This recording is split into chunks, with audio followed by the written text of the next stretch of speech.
ఒకరు మాజీ ఎమ్మెల్యే, ఇంకొక ఆయన ప్రస్తుత నియోజకవర్గ ఇన్ఛార్జ్, మరొకరు పార్టీలో సీనియర్ లీడర్.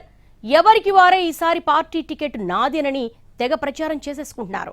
జగన్ నాకే హామీ ఇచ్చారంటూ ఎవరి మైండ్ గేమ్ వారు ఆడేస్తున్నారు. 3 రెక్కలు కలిసి తిరిగితేనే ఫ్యాన్ గాలి సక్రమంగా వస్తుంది అన్న సంగతి మర్చిపోయి ఎవరి ఆట వాళ్ళు ఆడేస్తున్నారు. ఏ నియోజకవర్గంలో ఉందా సిచ్యువేషన్? ఏంటా 3 రెక్కలాట? శ్రీ సత్యసాయి జిల్లా కదిరి నియోజకవర్గ ఫ్యాన్ కున్న 3 రెక్కలు వేటికవే తిరుగుతున్నాయట. 3 ముక్కలాటలాగా ఇక్కడ 3 రెక్కలాట నడుస్తూ పార్టీ క్యాడర్ను తీవ్ర గందరగోళంలోకి నెడుతోంది. కదిరి మొదటి నుంచి కాంగ్రెస్ పార్టీకి బాగా అనుకూలమైన ప్రాంతం. ఇక వైసీపీ ఆవిర్భావం తర్వాత ఆ పార్టీ ప్రధాన నియోజకవర్గాల్లో ఒకటిగా మారిపోయింది. 2014, 2019 ఎన్నికల్లో వరుసగా 2 సార్లు ఇక్కడ ఫ్యాన్ ఫుల్ స్పీడ్లో తిరిగింది. కొత్త అభ్యర్థుల్ని పోటీకి పెట్టినా మంచి విజయం సాధించింది. కానీ 2024 ఎన్నికల్లో మాత్రం కూటమి వేవులో ఓటమి తప్పలేదు.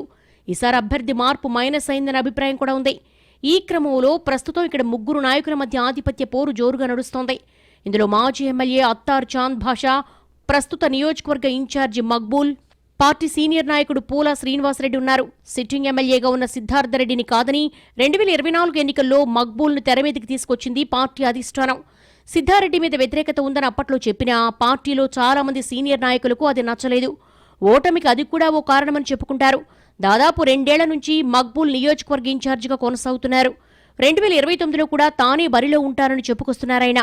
ఇక రెండో నాయకుడు మాజీ ఎమ్మెల్యే అత్తార్ చాంద్ భాషా. 2014 ఎన్నికలకు ముందు ఆయన తెలుగుదేశం పార్టీలో ద్వితీయ శ్రేణి నాయకుడిగా ఉండేవారు. కానీ అనూహ్యంగా ఎన్నికలకు ముందు వైసీపీలోకి తీసుకొచ్చి టికెట్ ఇచ్చారు. అప్పుడు విజయం సాధించారు చాంద్. కానీ అప్పుడు టీడీపీ అధికారంలోకి రావడంతో సొంత గూటికి జంప్ అయ్యారు.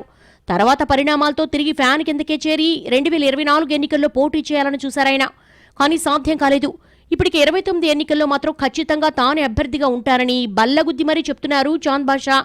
ఆయన కూడా ప్రత్యేక వర్గంగా ఏర్పడి పలు కార్యక్రమాలు చేస్తున్నారు. ఇక మూడో వ్యక్తి పూలా శ్రీనివాసరెడ్డి. నంబుల పూలకుంట మండలానికి చెందిన శ్రీనివాసరెడ్డి మొదటి నుంచి వైసీపీలో కీలకంగా ఉన్నారు. పార్టీ సీనియర్ లీడర్లలో ఆయన ప్రధానమైన వ్యక్తి. గత 2 ఎన్నికల్లో టికెట్ కోసం గట్టిగా ప్రయత్నించారు. ఈసారి మాత్రం అస్సలు ఛాన్స్ మిస్ అవనీయమని, 2029లో కదిరి వైసీపీ టికెట్ నాదేనని ఓపెన్ గారే చెప్తున్నారాయన. ప్రస్తుతం పార్టీలో సీఈసీ మెంబర్గా ఉన్న పూలా శ్రీనివాసరెడ్డి ఇటీవల చేసిన వివాదాస్పద వ్యాఖ్యలు నియోజకవర్గంలో కాకరేపాయి. మోసగాళ్లు, డబ్బులున్నోళ్లు, పారాసూట్స్తో దిగేవాళ్లు ఎమ్మెల్యే అభ్యర్థులు కాలేరని ఆయన అన్న మాటలు కలకలం రేపాయి. ఇలా 3 నాయకులు ఎవరికి వారే ఈసారి టికెట్ మాదేనని అంటున్నారు. అప్పుడప్పుడు జగన్ని నేరుగా కలుస్తూ తమకు టికెట్ హామీ వచ్చేసిందంటూ ఎవరి గేమ్ వారు ఆడేస్తున్నారు. ఈ 3లో కూడా ప్రస్తుతం మక్బూల్, శ్రీనివాసరెడ్డి మధ్య ఆధిపత్య పోరు పతాక స్థాయిలో నడుస్తోందట. చాంద్ భాషా మాత్రం ఓ అవకాశం రాకపోదా అని ఎదురుచూస్తున్నట్టుగా చెప్తున్నారు. ప్రస్తుతం ఈ 3 ముక్కలాటతో కదిరి వైసీపీ క్యాడర్లో సందిగ్ధత ఏర్పడ్డట్టుగా తెలిసింది. 3లో సిసలైన నాయకుడెవరు? మేం ఎవరి వెంట నడవాలన్నది వాళ్ళ మెయిన్ క్వశ్చన్.